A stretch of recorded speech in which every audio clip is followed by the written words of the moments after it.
Fala, meus guerreiros e minhas guerreiras, tudo bem com vocês? Meu nome é Carlos Dalton, sou professor de Geografia do Brasil. Aqui no cursinho de hoje nós vamos dar início à nossa aula de solos da nossa apostila do capítulo número 7. Também essa é a aula número 7 da parte 1. Então, pegue seu lápis, seu papel e sua caneta, vem junto comigo tirar todas as suas dúvidas.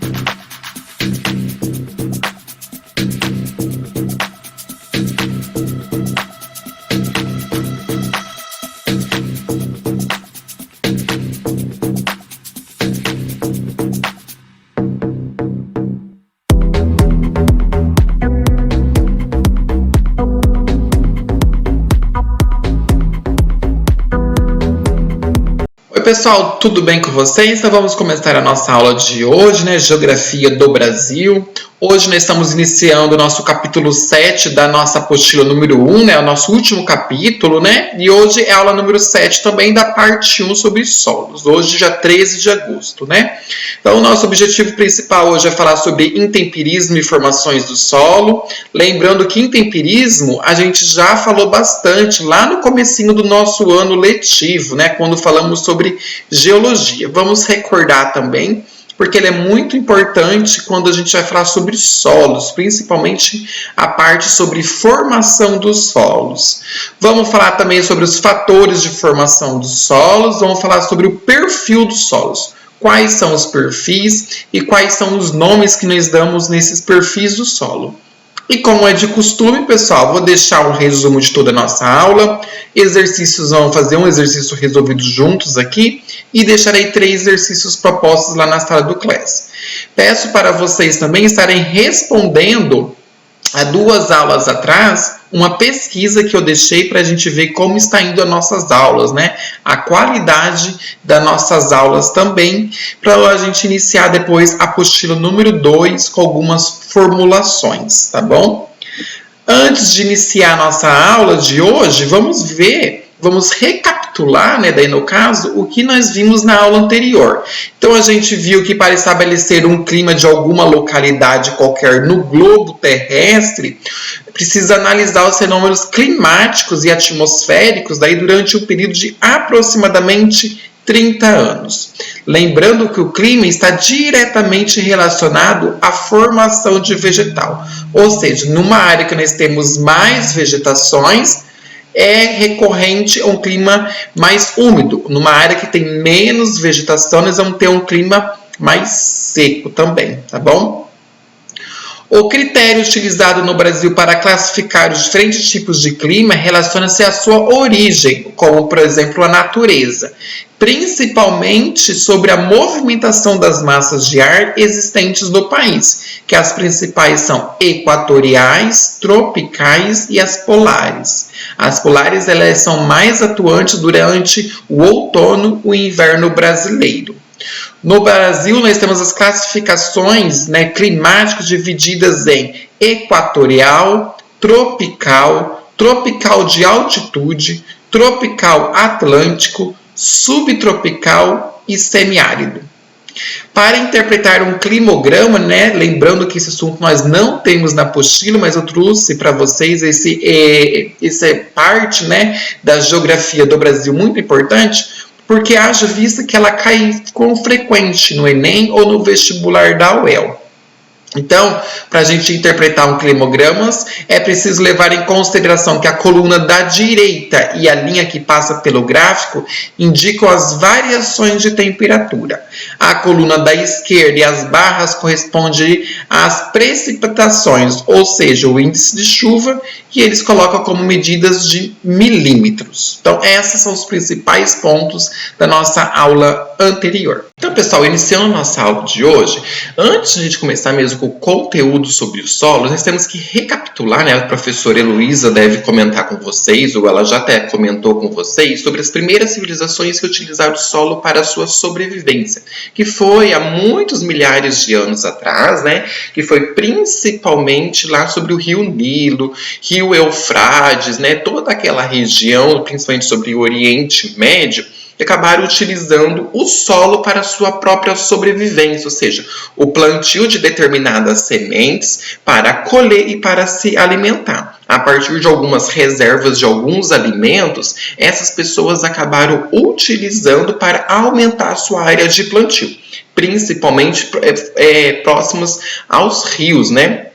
No caso, para eles utilizar as águas dos rios para aguar as suas plantações, ou até mesmo durante as enchentes, que as enchentes, por muitas vezes, elas serviam para aguar, para alimentar as plantas e para trazer nutrientes suficientes para que aquela planta se desenvolvesse. Agora, vindo ao Brasil, pessoal, nós temos que lembrar que as primeiras localidades, né, onde foram utilizados para fazer o plantio, ou seja, a utilização dos solos para a gente ter uma colheita, seja ela para a exportação, como foi feito principalmente a partir, né, de 1500, né, que várias plantações foram realizadas aqui no Brasil e foram levadas para algumas outras regiões. Portugal, Espanha, Inglaterra, principalmente nós estamos falando sobre a cana-de-açúcar.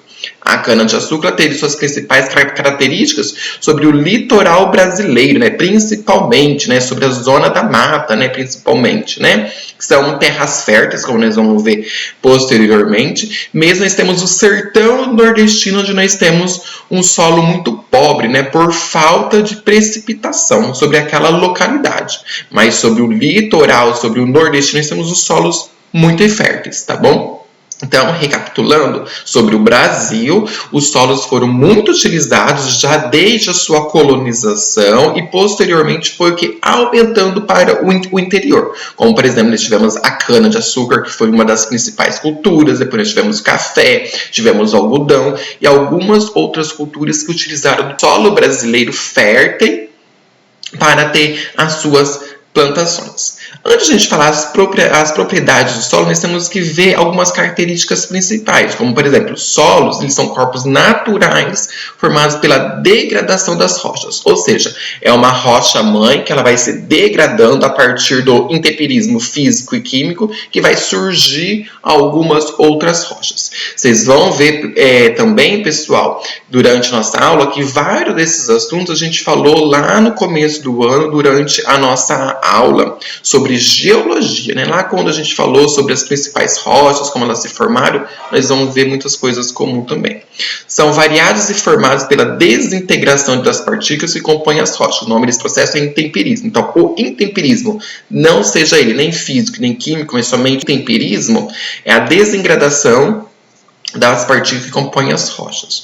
Os solos são classificados por diversas formas, como a sua textura, ou seja, sua textura, quando você passa a mão, você sente, né? Porque a textura, mesma coisa que eu estou passando a minha mão sobre a minha outra mão, o que eu estou sentindo é a textura da minha mão. Mesma coisa o solo. A presença de areia ou não presença de areia, né? Argila ou não a presença de argila e a sua composição e sua influência dos elementos presentes neles. Os solos são importantes para as atividades econômicas, principalmente a atividade primária, né, que é a agricultura, pecuária e o extrativismo. Lembrando que para a agricultura, principalmente, nós precisamos de solos férteis, né, para a gente ter uma grande produção agrícola. Então, como mesmo eu disse, né, que eu falei o que é o intemperismo, agora, pessoal, vamos recapitular, na verdade, né? Isso a gente já falou lá no começo do ano. O que é o intemperismo físico e o que é o intemperismo químico? Lembre-se, o intemperismo físico para os solos é responsável pela degradação da rocha, ou seja, é a partir do intemperismo físico que nós temos a degradação. Uma rocha-mãe, ela se transforma ela acaba se decompondo, né? Ela acaba se trincando, né? Para se formar outras rochas também, ou melhor, ela se quebra, como eu mesmo disse. É como se ela ficasse exposta, né, ao tempo livre e ela acabava se trincando e acaba formando algumas outras rochas, sem alterar a sua composição química de cada pedaço. Com esse processo, grãos de tamanhos relativamente grandes são gerados como grãos de areia grossa, ou seja, então eu tenho uma pedra como se fosse aqui, ó, deixa eu pegar, como se fosse este material aqui, ó, que vocês podem ver que é uma caixinha de óculos, eu deixava ele por milhares e centenas de milhares de anos ao ar livre, ele acabava se trincando e se formava-se pedaços menores, tá bom, pessoal? O intemperismo químico já é responsável pela decomposição de pedaços das rochas, ou seja, aqueles pedaços menores que foram gerados a partir a partir do intemperismo físico, pelo processo anterior. Esse tipo de intemperismo é ligado à ação da água e das altas temperaturas, ou seja, quanto mais úmido um local e quanto mais quente e úmido, né, um local, maior vai ser o intemperismo químico, ou seja, essas rochas vão acabar se transformando em rochas muito menores do que um grão de areia. Provocam reações químicas com minerais constituídos de grãos de areia, alternando-se de forma mais intensa, gerando assim os grãos de argila, né? Então, como que funciona todo o processo de intemperismo de um solo? Então, nós temos uma rocha-mãe, ela fica exposta ao ar livre. Com o intemperismo físico, ela vai se quebrar e vai se constituir em várias rochas. Após este momento, a partir do intemperismo químico, que é o quê? As altas temperaturas, e também quando nós temos as precipitações, o que ela se transforma como se fosse esse intemperismo físico, são grãos grossos de areia, ele vai se transformando com milhares de anos em grãos de argila. Então, é todo um processo. Este processo, pessoal, não é rápido. Esse processo leva centenas de milhares de anos até a gente ter um grão de argila, né? E isso, pessoal, depende muito de cada localidade. Por exemplo, se eu tenho intemperismo químico, ou seja, quente e seco, sem precipitação, este processo, por muitas vezes, ele não vai chegar a um grão de argila. Por quê? Para a gente chegar a uma rocha-mãe, que seria o intemperismo físico, até a gente chegar ao intemperismo químico, que é os grãos de argila, nós temos que ter temperaturas elevadas e nós temos que ter, principalmente, nós temos que ter precipitação. Por isso que a região do sertão nordestino, o solo, pessoal, caso alguém já tenha a possibilidade de viajar até o sertão nordestino para conhecer todas as características físicas e químicas de toda a localidade, vocês vão perceber que o solo ele é mais grosso, pessoal. Por quê? Lá nós temos altas temperaturas e pouca precipitação de chuva. Diferentemente quando nós temos aqui na região aqui do norte do estado do Paraná, nós temos que altas temperaturas em determinadas épocas do ano, mas com as características gerais. Nós temos umas temperaturas médias elevadas aqui no norte do Paraná e nós temos uma regularidade também de precipitação, o que faz nós termos uns solos mais férteis do mundo todo. Aí, pessoal, ainda dando continuidade sobre a formação dos solos, aqui tem mais algumas características, né, que eu acabei expondo para vocês, né? Algumas características que nós não temos na nossa apostila. Então, eu achei importante estar registrado para vocês estarem lendo e estudando para o vestibular da UEL, tá bom? Então, a formação do solo, como eu já me disse anterior, ele é chamado de intemperismo, ou seja, a degradação de partículas das rochas e minerais que alteram suas propriedades químicas. Lembre-se, o que altera as propriedades de uma rocha são as propriedades químicas. As físicas, elas continuam as mesmas, tá bom, pessoal? São fatores que contribuem para a formação do solo, ou seja, o material originário. Ou seja, o que seria esse material originário se aparecesse na sua prova? É como se fosse uma rocha matriz ou uma rocha-mãe. Então, eles podem chamar de material originário, eles podem chamar na sua prova como rocha-mãe ou rocha-matriz. É tudo a mesma coisa, pessoal, ou seja, é a origem de uma determinada rocha em qualquer determinado local, seja ele no Brasil ou fora do país também. Então, o clima, a atividade biológica, as ligações dos organismos vivos presentes no lugar da origem do solo, o tempo, a hidrografia e a topografia da área, ou seja, se é uma área mais elevada, se é uma área mais baixa, se nós temos hidrografia, se nós estamos próximos a uns rios, lagos, ou nós estamos próximos a oceanos, a atividade biológica, ou seja, são os organismos vivos, né? Ou seja, a minhoca, como por exemplo, a abelha, a formiga, que acaba levando nutrientes de um determinado local a um determinado outro local. Por exemplo, nós temos as formigas, principalmente durante o inverno, que elas acabam o quê? Roendo, né? Elas acabam o quê? Comendo, levando pequenos pedaços de folhas para o quê? O o seu ninho, né? Principalmente, nós podemos classificar assim, né? Que seriam os formigueiros, aí no caso, né? São essas atividades biológicas, são muito importantes para a formação do solo também. E o clima também, né, pessoal? Se é frio, se é quente, se é chuvoso, se é seco, se temos muitas altas pressões ou baixas pressões. Então, essas atividades é muito importantes para os fatores da formação do solo em geral. Então, essas características vocês têm que guardar muito bem, porque são essas características importantes. Nós temos um solo arenoso, temos um solo argiloso, nós temos um solo fértil ou um solo não fértil também. Vamos ver agora, né, dando continuidade aos nossos fatores da formação dos solos, vamos ver as suas composições, ou seja, qual é a composição básica de um solo em geral. Tá? Essa parte, pessoal, são as características gerais do solo. Lembrando que cada solo, cada tipo de solo, seja ele argiloso ou qualquer outro solo, ele tem suas características próprias. Mas, em geral, os solos têm essas composições. Como, por exemplo, 45% são os elementos minerais da composição dos solos. 25% são ar, 25% são água e 5% de matéria orgânica.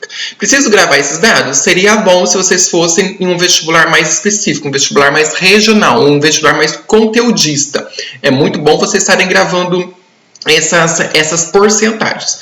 Caso vocês forem fazer, por exemplo, um vestibular da UEL, que é mais interpretativo, com uma análise mais crítica, não recomendo muito. Tá bom? O solo, pessoal, é composto de 3 fases distintas, né? Ou seja, são a parte sólidos, que compreende a matéria orgânica e inorgânica, que nós pegamos toda essa parte de humus, ou seja, toda a matéria viva, seja uma árvore, seja um animal, seja qualquer parte que se decompõe, acaba se caracterizando como um humus. Então, essa é a parte mais férteis do solo. Então, essa parte que é muito importante para a agricultura, principalmente, a pecuária também, tá? A parte líquida, que é a solução do solo e a água do solo, que nós temos essa parte superficial, seja o solo superficial ou subsolo pouquíssimo, mas nós temos também uma água nele. E o gasoso, que é o ar no solo, que é principalmente sobre o subsolo e sobre as rochas fragmentadas, né? Ou seja, são essas camadas, né, do solo, ou seja, cada horizonte do solo, porque quando nós caracterizamos esses horizonte O, A, B, C e D, eles têm suas próprias características, como nós vamos ver no próximo slide agora. Então, como eu mesmo disse, cada horizonte do solo, ou seja, cada parte do solo, eles têm suas próprias características, e ela é muito importante, desde que nós temos o quê?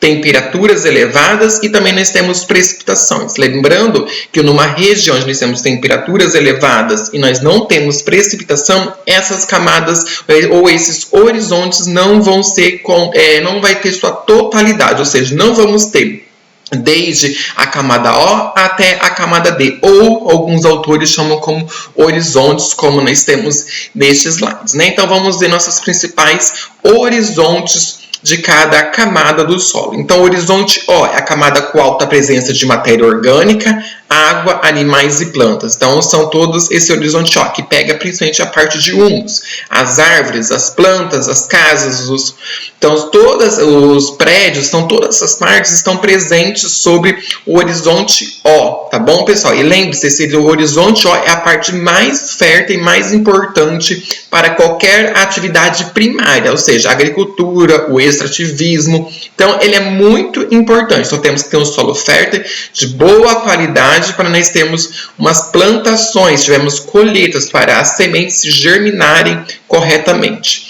Já o horizonte A é mais escura, que possui matéria orgânica e sais minerais oriundas do humus, ou seja, a partir da precipitação, pessoal, nós temos o humus, né, ele acaba que se infiltrando sobre o solo e acaba formando o solo superficial. Também ele é um pouco mais rico do que as outras camadas, porém ele tem partículas, ou seja, ele ocorre uma infiltração, ele filtra parte sobre a camada humus e acaba se formando o solo superficial.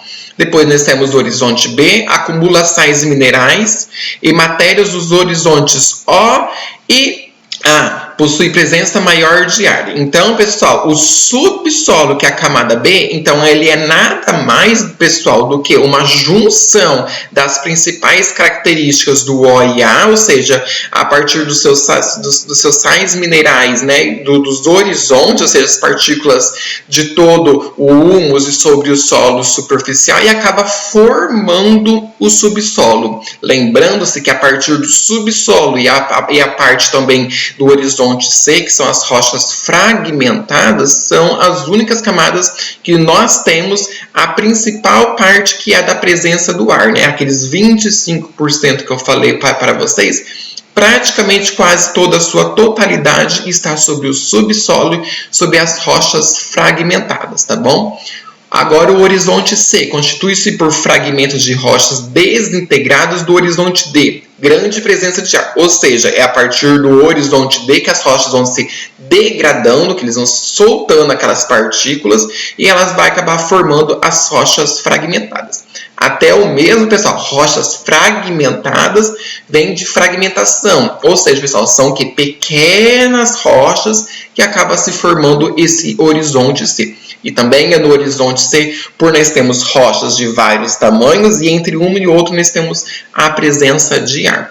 E o horizonte D ou R, dependendo do que pode aparecer na sua prova ou pode ter em algum livro ou em alguma apostila, é a rocha matriz ou a originária do solo. Então, a rocha matriz, que ela não teve sua decomposição, não teve nenhuma características físicas ou químicas, tá bom, pessoal? Então, ela está totalmente originária, não sofreu nenhum processo de algum elemento, seja ele externo ou seja ele interno também. Aqui, pessoal, eu trouxe um outro exemplo, né? Aqui nesse exemplo aqui, nós temos as camadas, né? Daí no caso do solo, da camada O até a camada D, ou se alguns livros falam horizonte O até o horizonte D, né? E fazendo a descrição, fazendo a ilustração como que se forma cada camada do solo.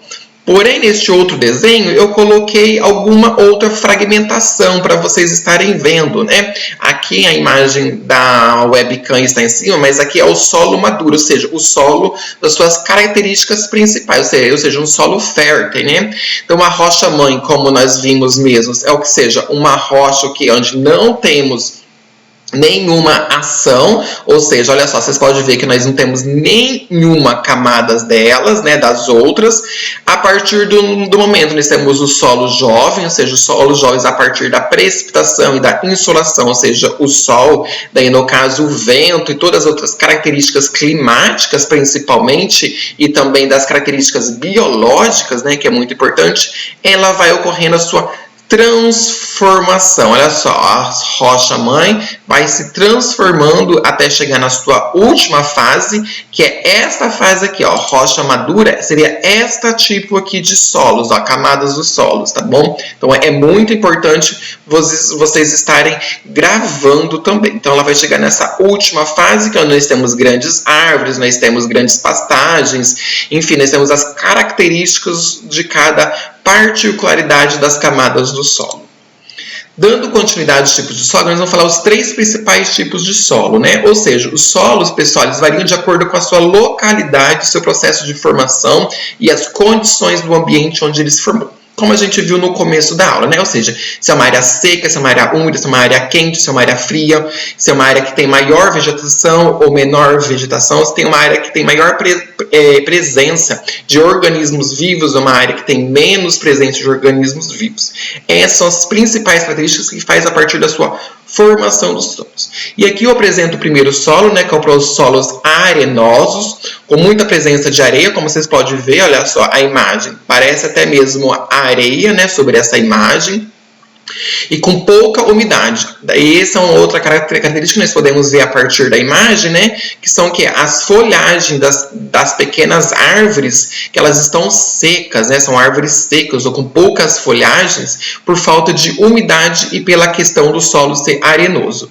Elas são mais comuns em regiões tropicais, principalmente sobre o sertão nordestino, principalmente. Essas características dessas árvores, trazendo para a realidade da geografia do Brasil, né? Principalmente nas regiões nordestinas. O sertão nordestino, especificamente, é mais caracterizado sobre os solos arenosos, né?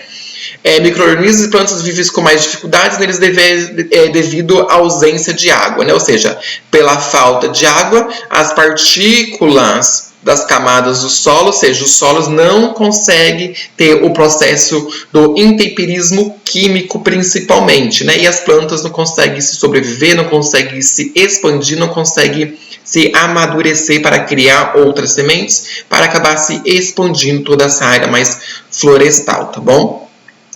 A outra característica, nós temos os solos argilosos, né, que é a presença aqui no norte do Paraná, no sul de São Paulo, nós temos no Mato Grosso do Sul, Santa Catarina oeste do Rio Grande do Sul e algumas partes sobre o Paraguai e sobre a Argentina também. Então, os solos argilosos são menos arejados e mais compactados, portanto, são mais úmidos, pois a água fica retida por mais tempo neles devido à sua lenta infiltração. Sim, os solos argilosos, pessoal, principalmente quando nós temos a precipitação de chuva, por exemplo, aqui na região aqui do norte do Paraná, é muito importante que a precipitação ela seja lenta, principalmente, né? Não seja aquelas pancadas de chuvas fortes, porque ela acaba trazendo prejuízo para a agricultura, né? A água somente escorre na parte superficial do solo. Não, temos que ter precipitação lenta para nós termos infiltração de água. Né? A terra roxa é um dos principais tipos de solo arginosos e de coloração vermelha rocheada, encontrado em vários estados, como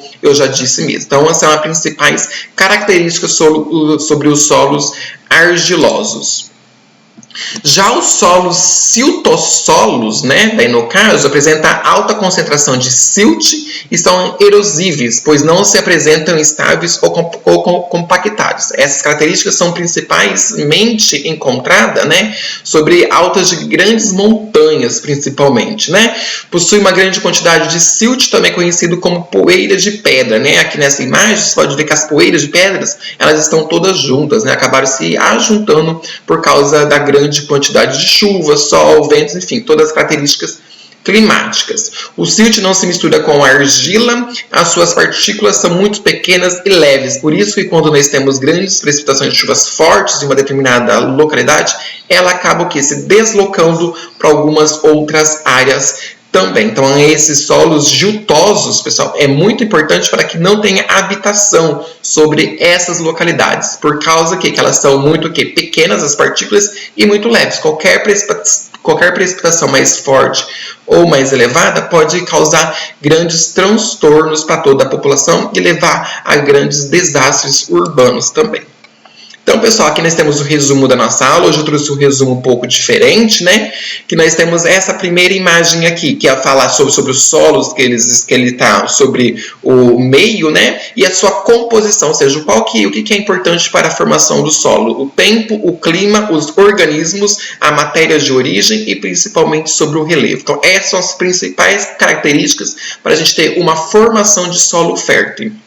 Já a outra, eu trouxe um solo primitivo, um solo jovem e um solo maduro, como eu mostrei na imagem diferente. Mas essa imagem aqui, pessoal, é de uma prova de um vestibular recente. Então, nós temos as rochas do solo, a partir da precipitação, nós temos a concentração de algumas outras características, principalmente nós temos os intemperismos químicos também, que faz a sua atuação, que faz o solo ter uma maior profundidade, e a partir do momento nós temos o solo maduro, ou seja, temos o solo com as suas características, temos árvores, nós temos uma grande quantidade de humus, e a rocha mãe, né, que seja a rocha primitiva, daí no caso, ela fica mais na parte, na parte mais de baixo, daí no caso, né, na parte mais inferior de toda a composição do solo. Já essa outra imagem aqui também, que é um resumo da aula, pessoal, nós temos que os horizontes de cada processo do solo, né? Ou seja, nós temos a rocha-mãe, depois aí nós continuamos com a rocha-mãe, mas já aparece o horizonte A, e depois nós temos todos os horizontes. O horizonte O, A, B, C, pode ser chamado como horizonte D, como lá, horizonte R, ou também como rocha-mãe, né? A rocha-mãe é a rocha processo de desintegração, ou seja, a partir de todo intemperismo físico e químico, né? Então as rochas vão acabar se desagradando, né? Elas vão acabar se formando outras rochas, e a partir de todo o intemperismo químico, ela se forma um processo sobre as características, principalmente sobre os solos argilosos, né? Depois nós temos o que? O material orgânico, que começa a se formar sobre a rocha-mãe, porque ela está se afundando, né? Está tendo uma característica de acabar indo cada vez mais para baixo, né? Então nós temos a presença de material orgânico neste segundo momento. Já no processo posterior, né, que aparece já o horizonte A mais definido, nós temos os humus, nós temos material orgânico em decomposição, como por exemplo as folhas das árvores, até mesmo as árvores, que é naturalmente alguma árvore, a partir de alguns anos ela acaba caindo, ou até mesmo de alguns animais também, tá bom? Então, formação inicial de horizontes do solo. E por último, nós temos o horizonte O, A, B, C, e o rocha-mãe, a D, ou pode ser também conhecido como R, que é os solos de constituído, ou seja, aqueles solos férteis ideais para a agricultura principalmente. Aí aqui eu trouxe uma questão de vestibular, né, para a gente estar fazendo junto. Então é uma questão do Enem, daí no caso, né? Ela fala assim: o solo é um componente terrestre essencial para os seres vivos e também para a realização das atividades econômicas, de forma de ser considerado um importante recurso natural.